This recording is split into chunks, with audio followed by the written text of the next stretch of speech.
सभी आंगनवाड़ी को नमस्कार। आज के वीडियो में हम कुछ समस्याएं लाभार्थी केवाईसी पे जो आ रही हैं उन पर बात करेंगे और स्टेप बाय स्टेप कुछ चीज़ें जो है जानने की कोशिश करेंगे। पहली समस्या देखिए, चर्चा करें पहले समस्या की, तो आधार में मोबाइल नंबर जो नहीं लगा होता है उसकी सबसे बड़ी समस्या आ जाती है कि हम उनकी केवाईसी कैसे पूर्ण करें। ठीक है, उसके लिए क्या है कि जो है मैं आपको बता दूं कि पहले तो आपको आधार कार्ड नंबर में कौन सा मोबाइल नंबर लगा है ये पता करना ज़रूरी है, और लगा है या नहीं ये भी जानना ज़रूरी है। तो उसके लिए जो है आपको मैं तरीका बता रहा हूँ कैसे पता करना है। आपको अपने गूगल क्रोम को ओपन कर लेना है। अभी मैंने जो है यूडीआईडी का जो है इंटरफेस खोल रखा है। यहाँ पर कैसे आना है आपको उसके लिए प्रोसेस बता देना। आपको यहाँ सर्च बटन पे आपको यूआईडीआईडी आपको जो है UDID.gov.in कर देना है। सीधा सीधा कर देंगे, आधार के पोर्टल पर आपको आना है। ठीक है, अब यहाँ पे हम जो है लैंग्वेज चूज कर लेते हैं। साइट स्लो खुलती है तो मैं वीडियो को जो है बढ़ा देता हूँ, उसके बाद जो है बताने में ज़्यादा समय कम लगेगा। अब यहाँ पे जैसे पोर्टल देखिए खुल गया है। अब यहाँ पे स्क्रॉल डाउन करते चले आइए और आपको जो है एक ऑप्शन दिखेगा जो है, यहाँ पे आप आइए, ये एक ऑप्शन आपको दिखेगा जो है वेरीफाई, जो है वेरीफाई आधार नंबर का, ये आपको दिख रहा है। आधार सर्विस में जाकर जो है इस पर आपको जो है क्लिक कर देना है। अब इसको क्लिक करने के बाद जो है फिर से आपको स्क्रॉल डाउन करना है, और स्क्रॉल डाउन करने के बाद जो है आपको नीचे चले जाना है। अब यहाँ पे आपको दिखेगा जो है, ये आपको एक ऑप्शन दिख रहा है, ये आपको एक ऑप्शन दिख रहा है आधार चेक आधार वैलिडिटी का। यहाँ पे आपको जाना है, यहाँ पे आपको क्लिक करना है। अब क्लिक करने के बाद क्या करना है, इस इंटरफेस को आप समझ लीजिए।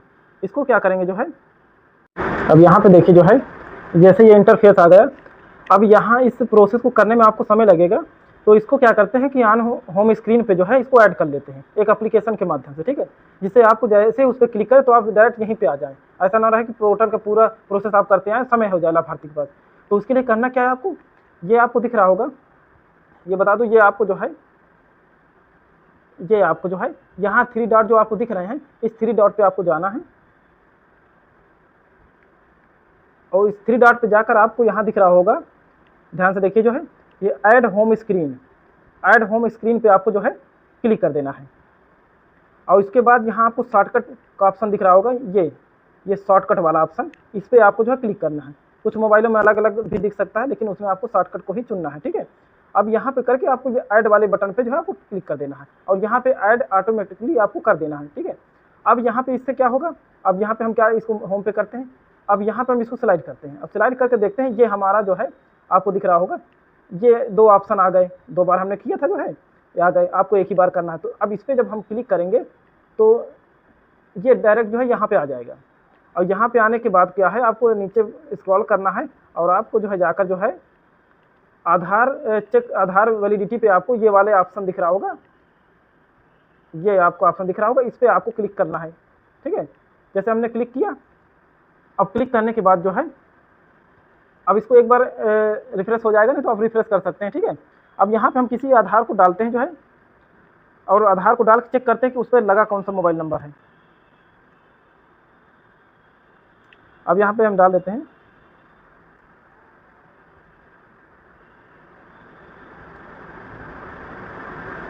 और उसके बाद ये जो कैप्चर हुआ है, इस कैप्चर को आपको नीचे टाइप कर देना है। ध्यान रखना, इस पर जो कैप्चर लिखा हुआ अगर छोटे स्मॉल से H लिखा है तो इस रखिए, 6 है तो 6 रखिए, T है ठीक है, और 22 लिखा हो तो 22 कर दीजिए। और उसके बाद आपको प्रोसीड के ऑप्शन पे जो है आपको, ये आंगनवाड़ियों को समझ में आ जाए इसलिए मैं स्टेप बाय स्टेप बताने की कोशिश कर रहा हूँ। ठीक है, यहाँ प्रोसीड पे आपको जो है क्लिक कर देना है। अब यहाँ पे देखिए जैसे प्रोसीड किए हैं, ये आपको बता दो जो है यहाँ पे देखिए जो है ये आधार के जो है 3 डिजिट जो है मोबाइल नंबर जो लगा हुआ है उस पर शो कर रहे हैं। तो अब गार्जियन से आसानी से आप कह सकते हैं कि भाई आपके मोबाइल नंबर के लास्ट में 3 डिजिट ऐसे नंबर हैं, अब ये बताइए कि आपके फैमिली में किसका ये मोबाइल नंबर है, और आसानी से जो है आप पता पा जाएंगे। और नहीं लगा होगा तो यहाँ पे नुल लिख के आ जाएगा, यानी UL, तो इसका मतलब यहाँ नहीं लगा है। ठीक है, तो ये आसान तरीका है आपको आसानी से पता करने का बिना किसी प्रोसेस के। अब यहाँ पे आप लोग देखिए जो है, जैसे अब दूसरे जो है अनदर किसी व्यक्ति को देखना है तो आपको कुछ नहीं करना है, आपको हल्का से इसको जो है स्क्रॉल कर देना, ऊपर दिख रहा है ना, रिफ्रेश कर देना है। रिफ्रेश कर देंगे तो ये जो है रिफ्रेश होकर जो है हट जाएगा जो है, और दूसरे लाभार्थी के यहाँ आधार नंबर डाल के आसानी से आप चेक कर सकते हैं। ठीक है, अब ये देखिए जो है यहाँ रिफ्रेश हमने कर दिया है, आपको नीचे की साइड जो हल्का स्लाइड करना है, स्क्रॉल करना है और ये रिफ्रेश हो जाएगा। और ये कैप्चर जो है अगर नहीं दिखता है तो आपको ये थोड़े इस बटन पे जो है आपको रिफ्रेश कर देना है, थोड़ा सा वेट कर लेना है, कैप्चर आ जाएगा। तो ये जो है ये पहले समस्या हो गई। अब दूसरी समस्या पे हम बात करेंगे जो है बच्चों के आधार के स्थान पर अभिभावक का आधार नंबर कैसे लगाना है। ये स्टेप तब आपको फॉलो करनी है जब गार्जियन जो है गार्जियन का आधार लगा हुआ है। अब वो जो है यदि यहाँ नहीं है और किसी और गार्जियन को जो है लगाकर आप उसको जो फीड करना चाहते हो उस लाभार्थी को, तो उसके लिए आपको करना क्या है, बच्चे को या तो आपको जाकर कार्यालय से डिलीट करवा देना है, अन्यथा जो है तत्काल के लिए जो है उस समय स्थिति ऐसी ना रहे तो आप उस समय क्या करना है, आपको माइग्रेट आउट करके जो है फीडिंग कर लेना, या माइग्रेट आउट ना करके जिस गार्जियन के आधार से जो है फीडिंग करनी है उसके आधार से आप फीडिंग कर लीजिए, कोई इशू नहीं आएगा। वो डुप्लीकेसी दिखेगा लेकिन उसको आप आके कार्यालय में बाद में डिलीट करवा सकते हैं, ठीक है। तो इस तरीके से जो है आप गार्जियन का आधार लगा सकते हैं। ऐसा कोई ऑप्शन नहीं है कि आप उस पर जो है ऐड करें या एडिट करके जो है गार्जियन का आधार नंबर लगाएं, ठीक है। तो इस चीज़ को आपको ध्यान रखना जो है। और दूसरा जो है दूसरा ऐसा है कि जो है दूसरा रीज़न ये है कि आपको जो है बच्चे का आधार उसमें कभी भी ऐड नहीं करना। चाइल्ड आधार ऐड करने का उसमें ऑप्शन रहता है जो कि मैं आपको दिखाने की कोशिश करूँ जो है। तो ये पोस्टर टेकर मैं ओपन करता हूँ और यहाँ से 6 माह से 3 के लाभार्थी पे जाता हूँ। अब यहाँ पे जैसे मैं आयांश को लेता हूँ और आयांश के ये 3 डॉट पे जो है क्लिक करता हूँ। तो ये वेरीफाइड पे आपको क्लिक करना है। ये वेरीफाइड का ऑप्शन दिख रहा है ना, इस वेरीफाइड के ऑप्शन पे आपको जो है क्लिक करना है।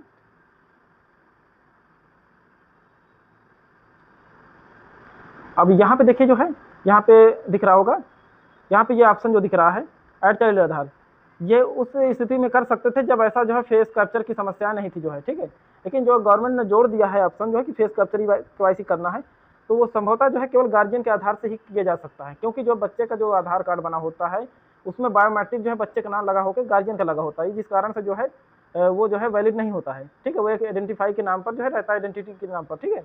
अब 5 साल के बाद ही जब उसका जो है स्वयं जो है बच्चे का जो है बायोमेट्रिक लगाया जाता है तभी जाकर वैलिड होता है, ठीक है। ये तरीका हुआ जो है। अब आ जाते हैं तीसरी समस्या पर जो है। तीसरी समस्या फेस कैप्चर प्रॉब्लम।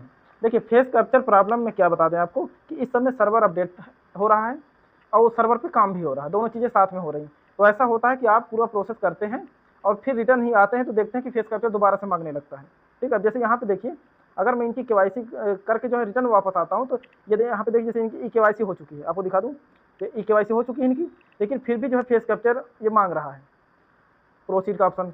तो ये जो है ये सर्वर प्रॉब्लम है कि जो है KYC कंप्लीट होने बाद जो फेस कैप्चर आप करते हैं उसके बाद भी फेस कैप्चर कंप्लीट ना हो केवल KYC कंप्लीट दिखाता है। तो कहने का मतलब KYC का प्रोसेस भी अगर पूरा करना है आपको तो फेस कैप्चर करना पड़ेगा, ठीक है। तो ये दिक्कत है। अब आ जाते हैं दूसरी प्रॉब्लम क्या है, चौथी प्रॉब्लम भी फेसिंग मैच वाली है। अब इसमें क्या समस्या आती है, इसमें समस्या ये आती है कि जैसे होता है कि आप गार्जियन का जो है हम देखते हैं कि बहुत से जो है, अब यहाँ पे देखिए जैसे इस लाभार्थी का जो है फेस कैप्चर इन्होंने किया लेकिन असफल रहा, ठीक है, पुनः कोशिश करने की बात कर रहा है।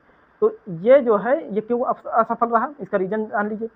आपको दिख रहा होगा कि ये जो फोटो है ये फ्रंट जो है सामने दिख रहा है, देख रहे हैं, और इसमें देखिए आप गौर करिए जो है कि ये नीचे झुके हुए देख रहे हैं, नीचे की तरफ देख रहे हैं।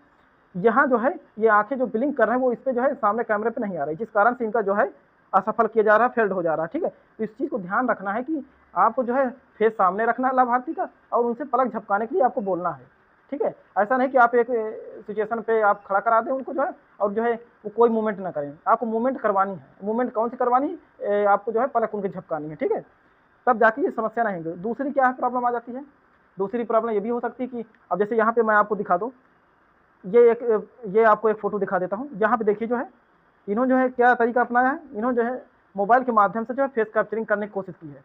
देख रहे हैं आपको सामने से कि ये मोबाइल किसी का मोबाइल ओपन करके उसी से देखकर जो है फोटो कैप्चरिंग कर रहे हैं, फोटो कैप्चरिंग। ये भी गलत तरीका है, इस तरीके को भी आपको नहीं अपनाना है, ठीक है। और उसके बाद दूसरा यहाँ पे देखिए जो है दूसरा तरीका, ये तीसरी प्रॉब्लम ये आ रही है कि ऐसा होता है कि लाभार्थी जो है पहले जो है बहुत कमज़ोर रहता है, 10 साल 12 साल में उनका आधार बन जाता है, उसके बाद जो है शादी के 25-30 साल तक भी उनका जो है बायोमेट्रिक नहीं होता, जिससे पुरानी फ़ोटो ही लगी रहती है, जिसमें जो है बहुत सी चीज़ें जो है मैच नहीं कर पाती फेस से उनके जो है, ठीक है। ये भी एक प्रॉब्लम आ जाती है जिसमें उनको बायोमेट्रिक करवाने की आवश्यकता है, क्योंकि छोटे में आधार उनका बनता है, उसी को वो अभी तक इस्तेमाल करते आते हैं, ठीक है।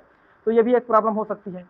अब जो है हम आगे आ जाते हैं, लाभार्थी आधार नंबर मिसमैच, देखिए जो लाभार्थी नंबर मिसमैच बताता है उसका रीजन हम आपको बताते जो है, उसका रीजन क्या है, उसका रीजन ये है कि यहाँ पे देखिए जो है, गौर करिएगा जो है, यहाँ पे आपको दिख रहा होगा जो है, यहाँ पे गार्जियन का जो आधार नंबर यहाँ दिख रहा है, ये आपको गार्जियन का आधार नंबर दिख रहा है कि गार्जियन का आधार नंबर लगा हुआ है, लेकिन गार्जियन का नाम नहीं शो कर रहा है। ऐसा हो सकता है कि संयोग होता है कि कभी कभी कुछ आधारों के लास्ट डिजिट भी सेम हो जाते हैं दूसरे आधार की तरह। तो आपको क्या करना है, आपको जो है जाना है प्रोसीड वाले KYC प्रोसीड वाले ऑप्शन पे जाना है आपको, और वहां जाके आपको जो है यहाँ पे क्लिक करना है, और यहाँ पे क्लिक करके जो है आपको थोड़ा सा वेट करना है, एक्सेप्ट करना है, आगे बढ़ जाना है। अब जैसे देखिए इन्होंने फेस कैप्चर किया था, इनकी फेस कैप्चरिंग बकाया है बस, बाकी सारा प्रोसेस हो गया। अब यहाँ पे जो बताने की कोशिश कर रहा था वो यहाँ से नहीं जानकारी मिलेगी, तो उसके लिए हम क्या करते हैं, बैक आ जाते हैं, और जिनकी KYC नहीं हुई है उनको हम करके आपको बताते हैं कि वहाँ से लाभार्थी या गार्जियन का जो है नाम कैसे पता करना कि ये किस गार्जियन का आधार नंबर लगा हुआ है। ठीक है, अब जैसे यहाँ ये गार्जियन है अविनाश है, अब यहाँ हमको देखना है, यहाँ आपको क्या करना है, प्रोसीड वाले ऑप्शन पर चले जाना KYC के। अब यहाँ पे आधार नंबर तो मेंशन, लेकिन नाम मेंशन है कि किस गार्जियन का नाम मेंशन है। ठीक है, अब यहाँ पे देखिए आपको दिख रहा होगा, अब यहाँ पे बताने, यहाँ देखिए पेरेंट्स का नाम भी आ गया। पहले तो ये था कि आधार नंबर केवल था, गार्जियन लिखा था, लेकिन अब यहाँ नाम आ गया, यहाँ जगजीत हैं जिनके आधार पे 4 डिजिट ऐसे हैं। ऐसा होता कि कोई नाम से और भी हो, उसके भी 4 डिजिट मैच कर सकते हैं। ठीक है, तो ये प्रॉब्लम हो सकती है कभी कभी, तो इस चीज़ को देख लीजिए जो है, और आप KYC की प्रोसेस करते जा रहे हैं। तो जब आगे जाते हैं आप, जहाँ पे आधार नंबर इनका लगा है, आपने मैच कराया कि उनका लास्ट का भी डिजिट मिल रहा है, लेकिन नाम आपने ध्यान नहीं दिया। जब नाम ध्यान नहीं दे तो आप आगे स्टेप बढ़ जाते हैं। जब आप आगे स्टेप बढ़ जाएंगे तो फिर आगे बढ़ने बाद क्या करेंगे, आप जैसे प्रोसीड बढ़ गए, उसके बाद आप यहाँ डिजिलॉकर पे आ गए। यहाँ क्या किया है, आपने आधार कार्ड नंबर डाला, अब नाम दूसरा है, आधार नंबर दूसरा है। भाई आधार नंबर आपने मैच किया, नाम नहीं देखा कि उन्हीं का है कि नहीं। अब यहाँ पे डालते हैं, जब डालते हैं तो OTP डालने के बाद मिसमैच बताता है, आधार मिसमैच। तो इसका मतलब ये होता है कि जो आधार उस पर लगा हुआ है वो उस व्यक्ति का नहीं है जिसका आप आधार डाल रहे हैं, वो जगजीत का है। जगजीत के लास्ट डिजिट भी वही है, और ये मान लीजिए जो आप लाभार्थी डाल रहे हैं इसका भी लास्ट डिजिट वही है, लेकिन आपने नाम नहीं ध्यान दिया तो जो है इसीलिए मिसमैच बताने लगा। तो ये इस समस्या का हल है। ठीक है, इसको ध्यान देना है। हम आगे अगली प्रॉब्लम पर जाते हैं। जो है अगली प्रॉब्लम है, जैसे लाभार्थी शो नहीं करते हैं। ऐसा होता है, जैसे हम बैक आ जाते हैं, और यहाँ बैक आने बाद क्या होता है, अभी बीच में जो है आज दिन में जो है हमने देखा कि सर्वर डाउन था, जिस कारण से ये लाभार्थी की लिस्ट आपको जो है दिख नहीं रही थी, ब्लैंक दिख रही थी, तो वो सर्वर प्रॉब्लम है। ठीक है, बहुत बड़ा इशू नहीं है। अब जैसे देखिए देख रहे हैं, टाइम हुआ है 6 बजा है, 6:30 बजे क्लियर हो गया, सर्वर सही हो गया, दिखने भी लगा। ठीक है, तो ये बहुत बड़ी प्रॉब्लम नहीं है, सर्वर प्रॉब्लम है। अब उसके बाद आ जाते हैं वीडियो रिकॉर्डिंग प्रॉब्लम। अब जैसे देखिए कुछ आंगनबाड़ी कहती है कि हमारे मोबाइल पे जैसे फोटो करते करते वहाँ वीडियो रिकॉर्ड करने के लिए आता है। ये प्रॉब्लम इसलिए आती है क्योंकि वो मोबाइल उस पर सपोर्ट नहीं कर रहा है। पहली बात समझ लीजिए, अगर ऐसा आता है तो इनकेस आप समझिए कि आपका जो मोबाइल है 4 GB रैम का नहीं है, और उसके बाद जो है उसका जो है वर्जन भी कम है, इस कारण से वो सपोर्ट नहीं कर रहा है, जिस कारण से वो कह रहा है कि आप वीडियो रिकॉर्ड कर लीजिए, उसके बाद इसी तरीके से आप दूसरे मोबाइल में करिए। उसको कहने का मतलब ये, तो कहीं ना कहीं मोबाइल सपोर्ट नहीं करता, इसका ये हल है। ठीक है, आपको दूसरा मोबाइल इस्तेमाल करना पड़ेगा। अगली समस्या पर बात करते हैं। आधार और मोबाइल नंबर पोस्टर ट्रैकर पे जो लगे हुए हैं, जो आधार में लगा मोबाइल नंबर है, जो पोस्टर ट्रैकर पे लगा मोबाइल नंबर, जैसे आपको यहाँ पे देखिए, अब जैसे यहाँ ये जो मोबाइल नंबर लगा हुआ है ये आपको दिख रहा होगा, ये मोबाइल नंबर और जो आधार में लगा मोबाइल नंबर ये अलग अलग चीज़ें हैं। ठीक है, जैसे अब ये इस मोबाइल नंबर का काम क्या है, जो भी आप पोस्टर ट्रैकर की एक्टिविटी इस लाभार्थी की करेंगे उसके मोबाइल पे जाके तुरंत मैसेज हो जाएगा। जो आधार पे लगा मोबाइल नंबर वो केवल KYC के लिए आवश्यक है। अब कुछ आंगनबाड़ी को डाउट क्या रहता है कि क्या भैया जो है उसी में वो आधार वाला मोबाइल नंबर यहाँ डालना पड़ेगा, नहीं, उसकी ज़रूरत नहीं है। जो नंबर लगा हुआ है कोई दिक्कत, इसको लगा रहने दीजिए। जो आप KYC कर रहे हैं वो आधार पे लगे मोबाइल नंबर से करना है, तो यहाँ वो दोनों मैच कराने की आवश्यकता नहीं है कि आप जो है इस नंबर को या तो आधार में लगवाने की कोशिश करें या जो आधार में लगा उसको यहाँ लगाने की कोशिश करें, तो ये जरूरी नहीं है। ठीक है, चलें हम अगली प्रॉब्लम पर बात करते हैं। अब जैसे देखिए गर्भवती धात्री महिलाएं जो है अभी तक नहीं आती थी, और आप उनके सास ससुर या जो है उनके घर के गार्जियन जो भी बुजुर्ग होते थे उनको आप राशन प्रोवाइड करते थे। तो अभी भी कुछ आंगनबाड़ी को डाउट है, क्या हम गर्भवती महिला या धात्री का फेस कैप्चर करके और सास को राशन दे सकते हैं? नहीं, बिल्कुल नहीं। अब ऐसा नहीं कर सकते आप। अगर गर्भवती महिला का जो आपने फेस कैप्चर किया तो केवल उसी को फेस बुलाना पड़ेगा, उसी को फेस कैप्चर होगा, तभी आप THR वितरण कर सकेंगे। हाँ, ऐसा होता है कि आप उनका जो है वो अगर फेस कैप्चर करवा के चले जाते हैं तो उसके बाद आप जो है किसी को भी दे सकते हो। वो अगर जिनको कहती हैं कि हाँ इनको दे दीजिए, हम जा रहे हैं फेस कैप्चर करवा के, ये लेके आएंगे, तो वो तरीके में हो सकता है। बाकी जो है ये नहीं तरीका है कि आप जो है। और हाँ, एक डाउट और भी रहता है आंगनबाड़ी को, वो कहती क्या गर्भवती धात्री में सास ससुर का लगा सकते हैं क्या आधार कार्ड? बिल्कुल नहीं, ये तो आप लोग शुरू से फीड करते आ रहे हैं, आपको पता होगा कि गर्भवती में गर्भवती का लगता है, धात्री में धात्री का लगता है। 6 मास 3 से 6 के बच्चों में आप लगा सकते हैं गार्जियन का। ठीक है, वहाँ भी माता का नहीं लगाना, माता का तभी लगाना है जब माता भविष्य में प्रेगनेंसी का उनका जो है कोई प्लान ना हो तब। ठीक है, तो इस चीज़ को आप समझ लीजिए जो है, ठीक है। अगली समस्या पर बात करते हैं। अब अगली समस्या है कि एक आधार से क्या जो है कई लाभार्थियों की केवाईसी करना संभव है। तो अगर मैं यहाँ पे कहूँ तो कहीं ना कहीं ये करना संभव तो है, लेकिन जो है इसको आप ना करें। क्यों ना करें? क्योंकि ये प्रॉब्लम आपको आगे देखने को मिल सकती है, क्योंकि अभी ऐसी कोई गाइडलाइन हमको सही तरीके से प्रोवाइड नहीं की गई, ना तो जानकारी हमारे है कि हाँ जो है भविष्य में अगर एक लाभार्थी का आधार जो है 3 लाभार्थी में लगा देते हैं और वो जब राशन उसको बांटेंगे तो एक फेस कैप्चर के बाद दूसरा फेस कैप्चर ले लें, ठीक है। ये तो जो है जब आप करेंगे तब आपको जानकारी होगी। तो मैं यही सजेशन दूंगा कि आप जो हर प्रत्येक लाभार्थी में जो है अलग अलग ही आधार लगाने का प्रयास करें। बहुत ही जो है विषम परिस्थिति में ही इस तरीकों को अपनाएं, लेकिन ये भी जो है कहा नहीं जा सकता कि भविष्य में ऐसा कोई सोल्यूशन हो जाएगा, ठीक है। तो इस चीज़ को मैं अभी जो है श्योर नहीं हूँ, तो इसलिए नहीं सजेस्ट करूँगा, ठीक है। चले इन समस्याओं को लेकर जो है आंगनबाड़ी में डाउट थे, जो मैंने उनकी समस्याएं फेस की जो है, और उन समस्याओं को लिखकर मैंने जो है इस वीडियो को बनाया है कि शायद ये समस्याएं सभी आंगनबाड़ियों को फेस करनी पड़ रही हैं। तो इन तरीके से जो है आप ऐसे हल निकाल सकते हैं और जिनसे आपको केवाईसी और फेस कैप्चर में सुविधा हो सकती है। अभी सर्वर फेस कैप्चर का डाउन चल रहा है, तो अभी आप लोग जो है एक प्रोसेस पूरा करेंगे, लेकिन कंप्लीट केवाईसी ही हो रही है। फेस कैप्चर रिटर्न ही मांगने लग रहा है, इसमें आपको कोई दिक्कत नहीं है, जब आप आसानी से जो है बाद में कर सकते हैं फेस कैप्चर, केवाईसी करने की आवश्यकता नहीं पड़ेगी, ठीक है। जिन आंगनबाड़ी को लग रहा हो कि हाँ जो है फेस कैप्चर हम जो है नहीं हुआ है तो क्या केवाईसी फिर से करनी पड़ेगी, तो ऐसा नहीं है, केवाईसी डन हो चुकी है, आपको फेस कैप्चर ही करना पड़ेगा, ठीक है। चलें नेक्स्ट वीडियो में मिलते हैं और फिर नई जानकारी से आपको जो है अवगत कराते हैं। धन्यवाद।